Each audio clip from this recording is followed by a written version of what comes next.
ಆತ್ಮೀಯ ಬಂಧುಗಳೇ, ಮಹಾಭಾರತ ದ್ರೋಣ ಪರ್ವ ಇದರಿಂದ ಅಭಿಮನ್ಯುವಿನ ಮೂಲಕ ಕೌರವ ವೀರರ ಸಂಹಾರ ಮತ್ತೆ 6 ಮಹಾರಥಿಗಳ ಪ್ರಯತ್ನದಿಂದ ಅವನ ವಧೆ, ಈ ವಿಚಾರದ ಬಗ್ಗೆ ನಾವು ತಿಳ್ಕೊಳ್ಳೋಣ. ಸಂಜಯ ಹೇಳ್ತಾನೆ, ಆಮೇಲೆ ಕರ್ಣ ಮತ್ತೆ ಅಭಿಮನ್ಯು ಇಬ್ರು ಕೂಡ ಪರಸ್ಪರ ಯುದ್ಧ ಮಾಡ್ತಾ ರಕ್ತಸಿಕ್ತವಾಗ್ತಾರೆ.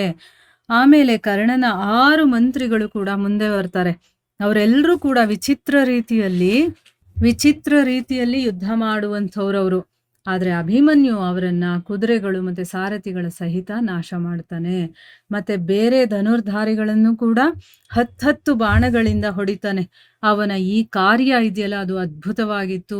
ಆಮೇಲೆ ಅವನು ಮಗಧ ರಾಜನ ಮಗನಿಗೆ 6 ಬಾಣಗಳಿಂದ ಮೃತ್ಯುವಿನ ಬಾಯಿ ಒಳಗಡೆ ಕಳಿಸ್ತಾನೆ.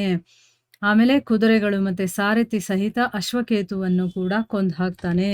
ಆಮೇಲೆ ಮರ್ತಿಕಾವತಕ ದೇಶದ ರಾಜ ಭೋಜನಿಗೆ ಕ್ಷುರಪ್ರ ಅನ್ನುವ ಹೆಸರಿನ ಬಾಣದಿಂದ ಕೊಂದು ಬಾಣಗಳ ಮಳೆ ಸುರಿಸ್ತಾ ಸಿಂಹನಾದವನ್ನ ಮಾಡ್ತಾನೆ. ಅಷ್ಟರಲ್ಲಿ ದುಶ್ಯಾಸನನ ಮಗ ಬಂದು 4 ಬಾಣಗಳಿಂದ 4 ಕುದುರೆಗಳನ್ನ, 1ರಿಂದ ಸಾರಥಿಯನ್ನ ಮತ್ತೆ 10ರಿಂದ ಅಭಿಮನ್ಯುವಿಗೆ ಹೊಡಿತಾನೆ. ಆಗ ಅಭಿಮನ್ಯು ಕೂಡ 7 ಬಾಣಗಳಿಂದ ದುಶ್ಯಾಸನನ ಮಗನನ್ನ ಗಾಯಗೊಳಿಸ್ತಾನೆ. ಅರೆ, ನಿನ್ನ ತಂದೆ ಹೇಡಿ ಹಾಗೆ ಯುದ್ಧವನ್ನ ಬಿಟ್ಟು ಹೊಡೋದ, ಈಗ ನೀನು ಯುದ್ಧ ಮಾಡೋದಕ್ಕೆ ಹೊರಟಿದೀಯಾ? ಸೌಭಾಗ್ಯದ ವಿಷಯ ಏನಪ್ಪಾ ಅಂತಂದ್ರೆ, ನೀನು ಯುದ್ಧ ಮಾಡುವುದನ್ನ ತಿಳ್ಕೊಂಡಿದೀಯಾ, ಆದ್ರೆ ಈ ದಿನ ನಿನ್ನನ್ನು ಜೀವಂತವಾಗಿ ನಾನು ಬಿಡೋದಿಲ್ಲ ಅಂತ ಹೇಳಿ ಅವನು ದುಶ್ಯಾಸನನ ಮಗನ ಮೇಲೆ 1 ಬಾಣವನ್ನ ಬಿಡ್ತಾನೆ. ಆದ್ರೆ ಅಶ್ವತ್ಥಾಮ ಏನ್ ಮಾಡ್ತಾನೆ, ತನ್ನ 3 ಬಾಣಗಳಿಂದ ಅದನ್ನ ಮಧ್ಯ ಬಂದು ಕತ್ತರಿಸ್ಬಿಡ್ತಾನೆ. ಆಗ ಅಭಿಮನ್ಯು ಅಶ್ವತ್ಥಾಮನ ಧ್ವಜವನ್ನ ಕತ್ತರಿಸಿ 3 ಬಾಣಗಳಿಂದ ಶಲ್ಯನನ್ನ ಗಾಯಗೊಳಿಸ್ತಾನೆ. ಶಲ್ಯನೂ ಕೂಡ ಅವನ ಎದೆಗೆ 9 ಬಾಣಗಳನ್ನ ಹೊಡಿತಾನೆ. ಅಭಿಮನ್ಯು ಶಲ್ಯನ ಧ್ವಜವನ್ನ ಕತ್ತರಿಸಿ ಅವನ ಪಾರ್ಶ್ವ ರಕ್ಷಕರಿರ್ತಾರಲ್ಲ ಮತ್ತೆ ಸಾರಥಿ ಇರ್ತಾನಲ್ಲ, ಅವರನ್ನು ಕೂಡ ಕೊಂದು ಬಿಡ್ತಾನೆ. ಆಮೇಲೆ 6 ಬಾಣಗಳಿಂದ ಶಲ್ಯನಿಗೆ ಹೊಡಿತಾನೆ. ಶಲ್ಯ ಆ ರಥದಿಂದ ಹೋಗಿ ಬೇರೆ ರಥದಲ್ಲಿ ಕೂತ್ಕೊಳ್ತಾನೆ. ಆಮೇಲೆ ಸುಭದ್ರಾ ಕುಮಾರ, ಶತ್ರುಂಜಯ, ಚಂದ್ರಕೇತು, ಮೇಘವೇಗ, ಸುವರ್ಚ ಮತ್ತೆ ಸೂರ್ಯಭಾಕ ಅಂತ ಈ 5 ರಾಜರ ವಧೆ ಮಾಡಿ ಶಕುನಿಯನ್ನ ಬಾಣಗಳಿಂದ ಗಾಯಗೊಳಿಸ್ತಾನೆ. ಶಕುನಿ ಕೂಡ ಏನ್ ಮಾಡ್ತಾನೆ, 3 ಬಾಣಗಳಿಂದ ಅಭಿಮನ್ಯುಗೆ ಹೊಡೆದು ದುರ್ಯೋಧನನಿಗೆ ಹೇಳ್ತಾನೆ, ನೋಡು, ಇವನು ಮೊದಲಿಂದಲೂ ಕೂಡ ಒಬ್ಬೊಬ್ರನ್ನಾಗಿ ನಮ್ಮನ್ನ ಹೊಡಿತಾ ಬರ್ತಾ ಇದ್ದಾನೆ, ಈಗ ನಾವೆಲ್ಲರೂ ಸೇರಿ ಇವನನ್ನ ಕೊಂದು ಬಿಡೋಣ ಅಂತ. ನಂತರ ಕರ್ಣ ದ್ರೋಣಾಚಾರ್ಯರಿಗೆ ಹೇಳ್ತಾನೆ, ಅಭಿಮನ್ಯು ಮೊದಲಿನಿಂದಾನೇ ನಮ್ಮನ್ನೆಲ್ಲರನ್ನು ಕೂಡ ತುಳಿತಾ ಇದ್ದಾನೆ, ಈಗ ಇವನ ವಧೆಯ ಯಾವುದಾದ್ರೂ ಉಪಾಯವನ್ನ ನಮಗೆ ಬೇಗ ತಿಳಿಸಿ ಅಂತನ್ಬಿಟ್ಟು ಕೇಳ್ತಾನೆ.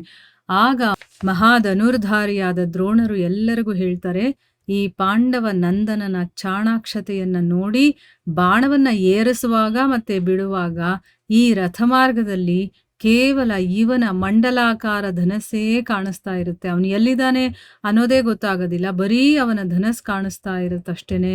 ಸುಭದ್ರಾನಂದನನು ತನ್ನ ಬಾಣಗಳಿಂದ ನನ್ನನ್ನ ಕ್ಷತವಿಕ್ಷಿತಗೊಳಿಸ್ತಾ ಇದ್ದಾನೆ, ನನ್ನ ಪ್ರಾಣ ಇದೆಯಲ್ಲ ಅದು ಮೂರ್ಛೆಗೊಳ್ತಾ ಇದೆ. ಆದ್ರೂ ಕೂಡ ಇವನ ಪರಾಕ್ರಮವನ್ನ ನೋಡಿ ನನಗೆ ಹರ್ಷವೇ ಆಗ್ತಾ ಇದೆ. ಅಂದ್ರೆ ಅವನು ಶತ್ರು ಪಕ್ಷದಲ್ಲಿದ್ರು ನನ್ನನ್ನೇ ಮೂರ್ಛೆಗೊಳಿಸೋ ಹಾಗೆ ಮಾಡ್ತಾ ಇದ್ರು ಕೂಡ ಅವನ ಪರಾಕ್ರಮವನ್ನ ನೋಡಿ ನನಗೆ ತುಂಬಾನೇ ಸಂತೋಷ ಆಗ್ತಾ ಇದೆ ಅಂತ ದ್ರೋಣಾಚಾರ್ಯರು ಹೇಳ್ತಾರೆ.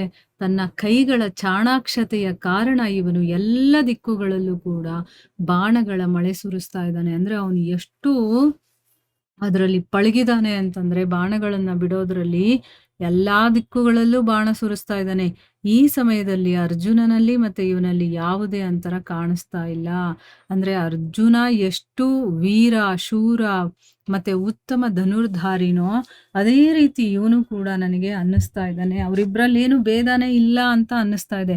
ಸ್ವತಃ ಅರ್ಜುನನೇ ಇದ್ದಾನೇನೋ ಅನ್ನೋ ಮಟ್ಟಿಗೆ ಅವನು ಯುದ್ಧ ಮಾಡ್ತಾ ಇದ್ದಾನೆ ಅಂತ ಹೇಳಿದಾಗ ಇದನ್ನ ಕೇಳಿ ಕರ್ಣ ಏನ್ ಮಾಡ್ತಾನೆ, ಅಭಿಮನ್ಯುವಿನ ಬಾಣಗಳಿಂದ ಆಹತನಾಗಿ ಮತ್ತೆ ದ್ರೋಣರಿಗೆ ಹೇಳ್ತಾನೆ, ಆಚಾರ್ಯರೇ, ಅಭಿಮನ್ಯು ನನಗೆ ಬಹಳ ಕಷ್ಟವನ್ನ ಕೊಡ್ತಾ ಇದ್ದಾನೆ, ನಾನು ಸಾಹಸದಿಂದ ನಿಂತಿರಬೇಕು, ಈ ರೀತಿ ಯೋಚಿಸಿ ಇಲ್ಲಿವರೆಗೂ ಕೂಡ ನಿಂತಿದ್ದೀನಿ. ಅಂದ್ರೆ ಅವನು ಕೊಡ್ತಾ ಇರುವಂಥ ತೊಂದರೆಗೆ ನನಗೆ ನಿಂತ್ಕೊಳ್ಳೋಕೆ ಆಗ್ತಾ ಇಲ್ಲ. ಆದ್ರೂ ಕೂಡ ನಾನು ಸಹಿಸ್ಕೊಂಡು ನಿಂತಿದ್ದೀನಿ.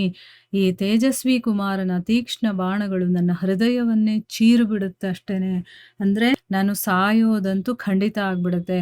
ನೀವೇನಾದ್ರೂ ಒಂದು ಉಪಾಯ ಮಾಡಿ. ಇಲ್ಲ ಅಂತಂದ್ರೆ ನಾನು ಸಾಯ್ಬೇಕಾಗುತ್ತೆ. ಅಂದ್ರೆ ಅಷ್ಟೊಂದು ಪರಾಕ್ರಮದಿಂದ ಅವನು ಯುದ್ಧ ಮಾಡ್ತಾ ಇದ್ದಾನೆ. ಅವನನ್ನು ಎದುರಿಸೋದಕ್ಕೆ ನನಗೆ ಆಗ್ತಾ ಇಲ್ಲ. ಆದ್ರೂ ಕೂಡ ನಾನು ಇಲ್ಲಿ ನಿಂತಿರ್ಬೇಕಲ್ಲ ಅಂತ ನಿಂತಿದ್ದೀನಿ ಅಂತಂದ್ಬಿಟ್ಟು ಹೇಳ್ತಾ ಇದ್ದಾರೆ.